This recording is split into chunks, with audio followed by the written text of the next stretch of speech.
है आपकी गुणनखंड प्रश्नावली कौन सी आज? 12.2 क्या है? 12.2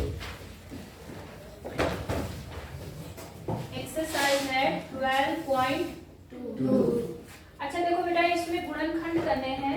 ऐसे गुणनखंड शायद आपने पढ़े हैं या नहीं पढ़े, मेरे ख्याल से पढ़े 7th क्लास में, और नहीं भी पढ़े तो ध्यान दो, क्योंकि ये अभी 8th में, 9th में, 10th में तीनों ही क्लास में आपको जरूरत पड़ेगी। बात समझ में आ गई? देखो अभी तक आपने जो क्वेश्चन किए थे वो सिंपल थे, उसमें कॉमन लेना था और आराम से आपके सॉल्यूशन कर रहे थे। अब ये जो सवाल है इसमें क्या होगा, 3 पद दिए होंगे। कितने पद दिए होंगे? 3। और इसके आपको थोड़ा सा लॉजिक लगाना पड़ता है। बात समझ में आ गई? जैसे कोई भी क्वेश्चन ले लिया हमने, मैं थोड़ा सा ऐसा क्वेश्चन लेती हूँ। पहले एक और चीज समझना कि इसमें जो चर होगा, क्या चर, जो वेरिएबल होगा उसकी घातों को सही क्रम में पहले लिख लेना। पहले घात 2, फिर घात 1, फिर बिना घात का।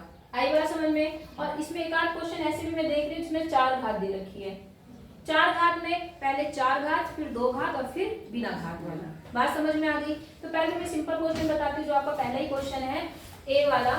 क्या है वहाँ पर? 1 की घात 2 प्लस कितना है वहाँ पर? 8a plus 60। बोलो समझ में आ रहा? अब इसमें क्या है, इसके करने हैं गुणनखंड। कॉमन वॉमन लेने से तो कोई बात बनेगी नहीं, कॉमन क्योंकि इसमें है ही नहीं, सब में है या नहीं है। तो इसको करने के लिए पहले हमने घाते, मैंने कहा देख लो कि सही है कि नहीं है। सबसे पहले कितनी घात है? 2, फिर और फिर बिना घात का। ये समझ गए पैटर्न? अगर आगे पीछे होंगे तो पहले इस तरह से कर लेना। अब दूसरा काम क्या करना है, जो आपका अचर पद है, कौन सा पद? अचर मतलब जो संख्या वाला है, जिसके साथ कुछ भी नहीं है, आप उसको लेंगे, लास्ट वाले पद को। ठीक है? और आप क्या करेंगे, जो पहला वाला है उस पद को लेंगे, इसके साथ में अगर कुछ है तो उसको लेंगे। फिलहाल यहाँ पर कुछ नहीं है तो 1 है, अगर कोई नंबर होता तो उसको लेते। और क्या काम करते हैं, इस अचर पद को इससे क्या करेंगे, गुणा। क्या करेंगे? गुणा। इसको इससे क्या करेंगे? गुणा करेंगे। मेरी बात समझ में आ गई? तो फिलहाल तो यहाँ पर 1 ही है, तो 16 कनम 16, 16 कनम 16। और अब हम इसके करेंगे फैक्टर, गुणनखंड। क्या करेंगे? और गुणनखंड कैसे करेंगे तो आपको पता है, पहले इस नंबर को इससे क्या करेंगे, गुणा, और उसके बाद क्या करेंगे, फैक्टर। पहले फैक्टर कर लेते फिर बताती हूँ। तो पहले किससे कटेगा ये? 2 2 8 16, 2 से काटेंगे 4, 2 से काटेंगे 2 से काटेंगे 1। यहाँ तक तो आपको समझ में आया। अब इस फैक्टर को क्यों करा गया, हमें ऐसे जोड़े बनाने पड़ते हैं, 2 जोड़े बनाने पड़ते हैं। कितने? 2। ऐसे जोड़े बनाते हैं अगर यहाँ पर प्लस है। क्या है? प्लस। तो प्लस करने पर ये नंबर आना चाहिए, और अगर यहाँ पर माइनस है तो माइनस करने पर ये नंबर आना चाहिए। रूल समझ में आया कि नहीं आया?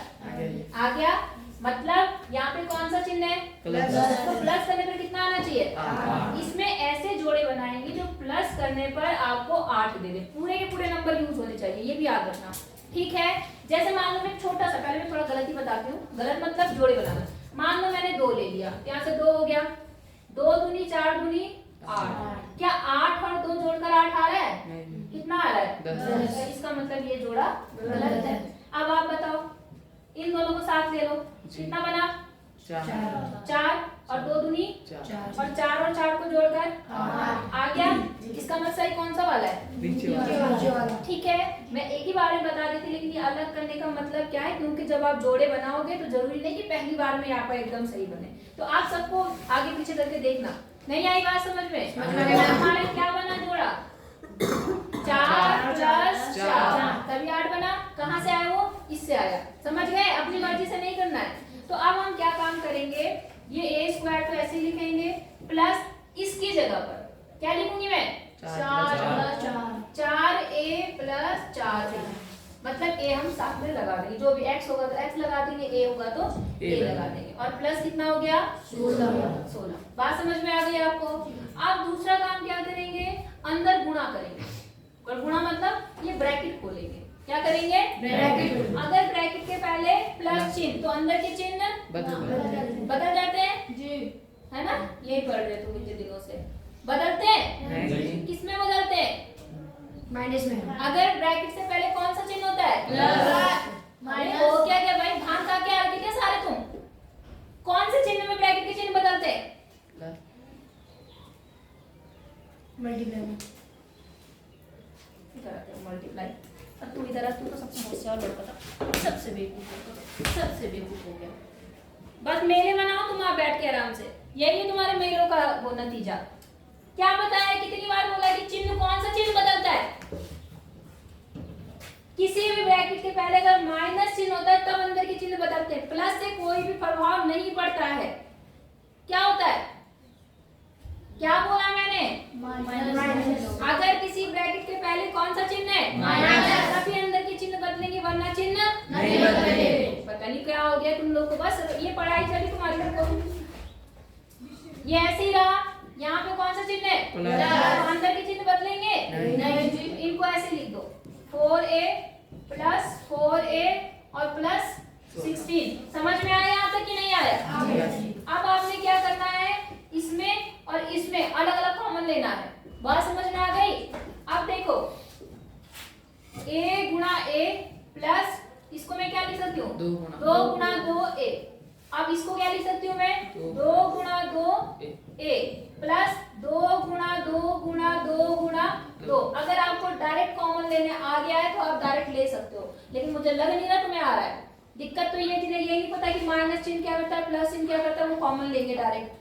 मत पढ़ो तुम, अभी बताऊंगी तुम्हें। कितनी बात समझ में आई या नहीं आई? आई। अब इन दोनों में ऐसा क्या है जो कॉमन है? 2 कॉमन है, ए। और कुछ है कॉमन? हाँ या ना? नहीं। अंदर क्या बचा? ए प्लस, और यहाँ क्या बचा? 2 ही बचा खाली। सॉल्व करके बताओ डायरेक्ट। 4 बचा प्लस यहाँ क्या कॉमन है? 2। और क्या कॉमन है? 2। और कुछ है?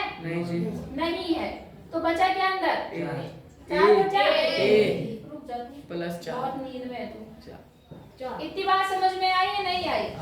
आपको या वैसे जैसे कल बताया था मैंने कि अगर दोनों ब्रैकेट में सेम चीज आ रही है तभी आपका सवाल सही जा रहा है। अगर दोनों में से किसी में भी गड़बड़ आई तो इसका मतलब सवाल में क्या है? गलत हो गया। वो समझ में आ रही बात या नहीं आई? अब यहाँ पर दोनों सेम आ गए, इनको एक साथ ले लो तो ये a प्लस 4 एक साथ हो गया। और जो बचा, क्या बचा? a और 2 दूनी 4, ये दूसरे ब्रैकेट में आ गए। ये हो गया इसके गुणनखंड। आई बात समझ में या नहीं आई? लग तो नहीं रहा तुम्हें देख के कि तुम्हें कुछ भी समझ में आ रहा है। सब मेले में घूम के आ रहे हैं और रात रात भर जाग के आ रहे हैं, यहाँ नींद यहाँ पे निकाल रहे हैं। कल से यहाँ डंडा रखना।